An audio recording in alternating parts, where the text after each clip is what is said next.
So I thought I would read the second chapter to Callista's Adventures Preventing a War, like I said in my last video, so that you guys can get a preview of how Callista and Joan's relationship started and get part of the enemies to lovers. Because they do not get along at first, like they loathe each other. But yeah, so, and if you guys ever want me to read a chapter from any of the other novellas, I could do that, and you guys could see more of Callista and Joan's development.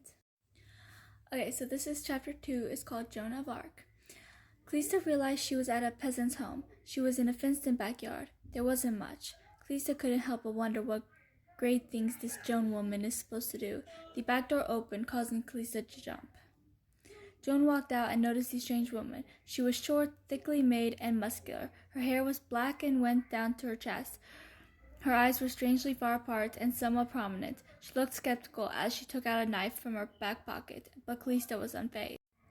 What peasant girl keeps a knife on her person? Joan rolled her eyes. You probably believe that women should rely on men to save them. Callista scoffed. Men are useless. Joan faltered a bit. That's what I always say. I'm not here to harm you, Callista told her. Then why are you on my property? Joan asked. I was sent here, Callista replied, by Athena. Goddess Athena? Joan gripped her knife tightly. Goddess of wisdom and battle strategy? That's the one. Why should I believe you? Because I would not be in France if I was not sent by a crazy goddess. Show some respect. Callista eyed her. Then a gust of wind formed, causing both Callista and Joan to shield their eyes, hair becoming wild. Once the wind subsided, Athena stood there, her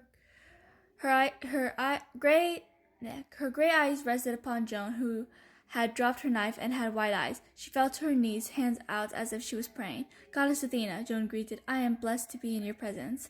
Callista rolled her eyes. Stand up, Joan. Joan slowly stood up. You know my name? Of course, I keep my eyes out for potential heroes. Heroes? Joan asked. As in me? Yes, Athena replied. As in you. And Callista over there. No disrespect, madam, but her? Joan spoke quietly. She seems rude and cold. She's a bit rough around the edges. Athena agreed. This is true. I'm standing right here, Callista exclaimed. But straight to business, Athena spoke with. Joan nodded. Of course. I have a job for both of you. Anything for you. Callista scoffed. Kiss up much? Joan glared at her. The goddess is speaking. And so am I. Callista told her, I spoke when I choose. Even when you shouldn't, Joan muttered. Watch it, peasant girl, Callista warned. My bite is worse than my. She revealed her fangs and Joan shrunk back, her eyes wide. Athena rolled her eyes. She knew the two would have issues, but she thought it would start after they started on their journey. Joan's heart raced. She gulped as she picked her knife back up from the ground and with shaky hands pointed the blade at Callista's heart. Demon. Saint. Annoying. Enough, Athena shouted. The two looked back to the goddess. Athena waved her hand and Joan's knife disappeared. Then her very stern gray eyes fixated on Callista. The vampire sighed and rolled her eyes as she retracted her fangs. Good, Athena commented. Now try and get along for this long journey. You can't kill each other after the job I have in store for you, which would be to prevent a war. They both stared at each other, dumbfounded. Callista stepped forward. Are you insane? Respect, Joan exclaimed in a whisper. I couldn't care less if she's a god. Callista seethed. How can we prevent a war? You're a goddess. What about the other gods? Can't they do something? What about Zeus, king of gods, or Ares, god of war?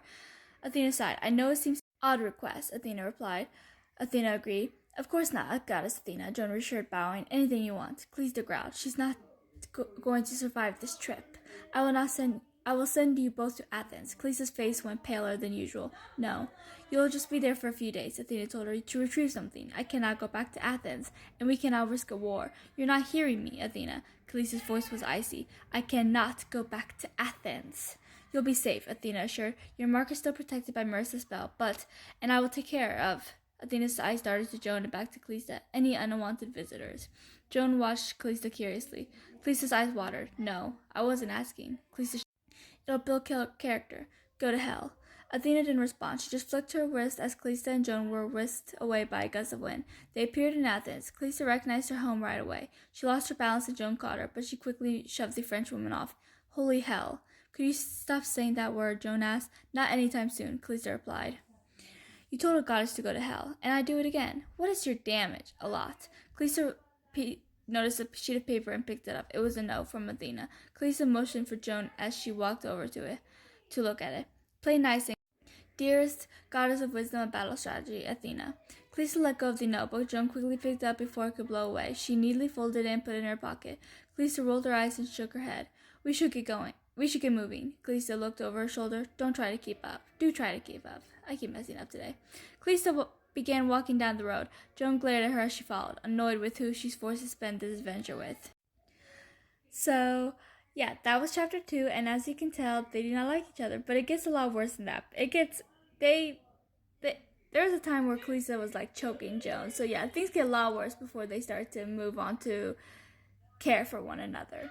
So definitely let me know if you are interested in any more little snippets of their relationship, not just from the first novella, but from the other ones as well. You can get it, and like I said, the second novella has some forbidden aspects to it and stuff, so very fun stuff.